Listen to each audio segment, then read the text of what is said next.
बाळांना मी आहे ना जाळीदार बेसन ढोकळा बनवणार आहे। या भांड्यामध्ये ना 2 वाट्या बेसन पीठ घालून 2 चमचे साखर, 1 चमचा मीठ, पाव चमचा लिंबू सत्व, 2 चिमूट हिंग घालू। त्याच्यामध्ये 2 चमचे तेल घालू। थोडं थोडं पाणी घालून ढोकळ्याचं पीठ मळून घेऊ। ही बॅटर आहे ना असं रिबिनी सारखं बनवायचं। आता 5 मिनिटं झाले तर आपण हे इनो ओतू याच्यात। आता याला आहे ना एका साईडनीच असं मिक्स करायचं।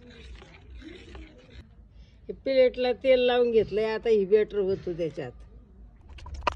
ढोकळा आहे ना आपण शिजायला लावू। कढईवर आहे ना असं घट्ट झाकण ठेवायचं। आपला ढोकळा तयार आहे। बाळांनो या आजीचा ढोकळा खायला। तुम्हाला ढोकळा आवडला असला ना तर लाईक करा।